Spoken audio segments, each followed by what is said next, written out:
ايه الموضوع في موضوع هي ايه القصه، ايه الازمه؟ هكلمك من وجهه نظر طرفين، طرف اداره النادي الاهلي والطرف الاخر كولر.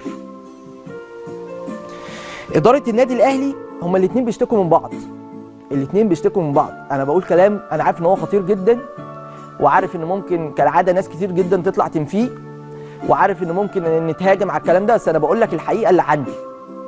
الطرفين بيشتكوا من بعض. اداره الاهلي شايفه ان كولر بيتباطأ بشكل كبير جدا في اختيار اللاعبين المرشحين للانضمام للنادي الاهلي، في انه يستقر على احدهما او اكتر من واحد فيهم او ايا كان. في نوع من انواع التباطؤ عند كولر، فده اللي عطل النادي الاهلي في ابرام بعض الصفقات اللي كان بيشوفها المسؤولين في النادي الاهلي من وجهه نظرهم ان هي صفقات مهمه للفريق. فدي وجهه نظر المسؤولين في النادي الاهلي، دي قلتها لكم قبل كده، ان الناس شايفين ان كولر تعبهم في موضوع الصفقات وصعب جدا وما عندوش مرونه وي وي وي وي وي. دي وجهه نظر النادي. اما وجهه نظر كولر، فكولر شايف ان النادي الاهلي ما بيلبيش طلباته من حيث الصفقات، من حيث الاسماء، ومن حيث الجوده. دي وجهه النظر الاخرى من عند الطرف الاخر كولر، طبقا للمعلومات اللي عندنا. فعشان كده في تباطؤ وفي بطء وفي يعني في عطله في موضوع الصفقات في النادي الاهلي. وانا فاكر كويس قوي تصريح للكابتن محمد رمضان اول ما جه، قال لك خلاص موضوع التباطؤ ده مش هيخلص، موضوع الصفقات لازم تخلص بسرعه وكل الكلام ده، ومش عارف، حتى طلع قال في صفقات وهنجيبها ومش عارف ايه، والاهلي ما جابش حاجه لان كولر كان العقبه في انه يجيب بعض الصفقات المحليه، ابرزهم زيكو او البنوبي او العش او اسماعيل بتوع زد. فاهم؟ فهي دي المشكله. طب انت هنا دلوقتي هتسالني سؤال، هتقول لي طب والاهلي هيعمل ايه دلوقتي في يناير؟ الاهلي يا جماعه مؤكد هيجيب صفقات. فبما اننا بنتكلم في موضوع الصفقات، فالناس في النادي الاهلي بيتارجتوا صفقتين اجانب، صفقتين اجانب، والكلام ده قلنا لحضراتكم قبل كده. لو ينفع يبقوا ثلاثه هيبقوا ثلاثه، هينفع او مش هينفع على حسب ايه؟ على حسب الناس اللي ممكن، الاجانب اللي ممكن يمشوا او ما يمشوش.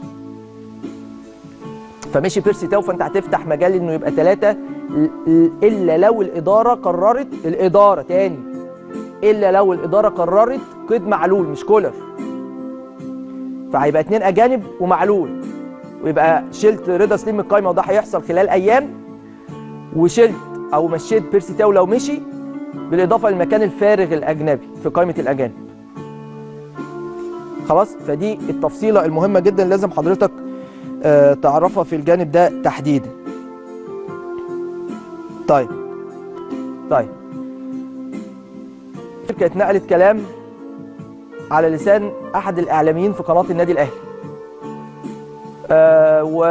والكلام اتاخد بشكل مختلف. ان الكلام كان ان في اجتماع لسه هيحصل في الاسبوع اللي جاي لتحديد الاحتياجات وكلام من ده. اللي عرفناه ان الكلام ده كان يعني مش حقيقي، ما حصلش، يعني تم نفي التصريحات دي، خلاص. برضو ده بالشيء يذكر، يعني بما اننا برضو ده واجبنا، احنا في اول الحلقه اتكلمنا في جزئيه زي دي، قلنا ان ده كلام مش حقيقي بالمره يعني.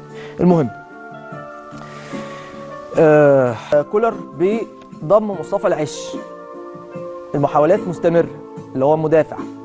طيب لما اتقال لكولر على مصطفى العش والراجل اتفرج عليه، قال لهم كلمه، قال لهم يا جماعه قصير، مصطفى العش قصير. انا مش بميل قوي لفكره ان المدافع يكون قصير، يعني هو قصير القامه شويه، هو 175 تقريبا، يمكن اطول سنه يعني، مع ان عبد المنعم برده ما كانش طويل بس كان جامد جدا، وبصراحه العش مميز قوي. بس انا بقول لك الرد بتاع كولر للمسؤولين في النادي الاهلي، قال لهم يا جماعه لا هو قصير شويه، انا مش بحبذ قوي الفكره دي، انا عايز مواصفات مختلفه. هو بصراحه مش مقتنع باي لاعب مصري، لكن المحاولات لاقناع كولر بالعش، لو ما جاش عبد المنعم نحط تحتيها 100 خط، محاولات مستمره عشان يكون العش موجود، يكون اللاعب المحلي الوحيد اللي الاهلي ممكن يجيبه في يناير طبقا لرغبه كولر. رغم ان المسؤولين في النادي الاهلي بيتجهوا ان هم يجيبوا صفقات طبقا لرؤيتهم هم، لو يعني خلاص بقى تعبوا بقى خلاص. ادي برضو جزئيه من ضمن الجزئيات المهمه. طيب يوسف ساليتش، اللاعب الفلسطيني بيلعب في الدوري السويدي اعتقد، وكيله طلع قال تصريحات مهمه من ساعات ماضيه، قال ان اللاعب اصبح منفتح للانضمام لاحدى فرق الدوري المصري، يعني ما عندوش مشكله انه يلعب في افريقيا او يلعب في الدوري المصري. هل الاهلي اتحرك ناحيه يوسف ساليتش بعد التصريحات دي؟ لحد دلوقتي لا، لكن يوسف ساليتش بيتصدر قائمه المرشحين الفلسطينيين لتدعيم صفوف النادي الاهلي، لان دي قائمه اصلا موجوده في النادي الاهلي من الصيف من الشتاء اللي فات، من ساعه ما جه وسام، اسماء كتير لعيبه فلسطينيه موجودين في قائمه من المرشحين داخل النادي الاهلي، فهو بيتصدر هذه القائمه، لكن حتى هذه اللحظه مفيش اي تحرك ناحيه يوسف ساليتش برضه، عشان اكون دقيق معاك لابعد درجه يعني. طيب قصه الاجانب، هل ينقذ موسيماني النادي الاهلي من بيرسي تاو؟ معنى ايه؟ هل يساعد موسيماني النادي الاهلي في فكره التخلص من بيرسي تاو؟ انتوا عارفين موسيماني دلوقتي ماسك الاستقلال الايراني. اللي عرفناه ان في اهتمام باللاعب، اهتمام لم يصل لمرحله العروض الرسميه، والاهتمام ده واصل شويه للمسؤولين في النادي الاهلي، بعض المسؤولين في النادي الاهلي بشكل او باخر، والاهلي منتظر عرض على احر من الجمر، يا اما من الاستقلال الايراني يا اما من كايزر تشيفز الجنوب افريقي. المشكله في كايزر تشيفز ان هم مش دافعين لبيرسي تاو اللي بياخده في الاهلي، ده اللي معطل دايما، ده اللي بيعطل على طول. هناك برضو في ايران حتى التواصل المبدئي الارقام مش قريبه حتى من الارقام اللي بياخدها بيرسي تاو في النادي الاهلي.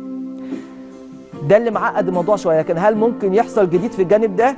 تحصل تسويه ماليه باي شكل من الاشكال، اي اليه من الاليات، فيمشي بيرسي تاو يروح بقى يا اما ايراني يا اما جنوب افريقيا. ده اللي اعتقد هيبان بشكل كبير جدا خلال الاسبوع الجاي، زي ما قلت لحضراتكم امبارح، لان من المفترض ان يكون في جلسه مهمه ما بين الكابتن محمد رمضان وبيرسي تاو.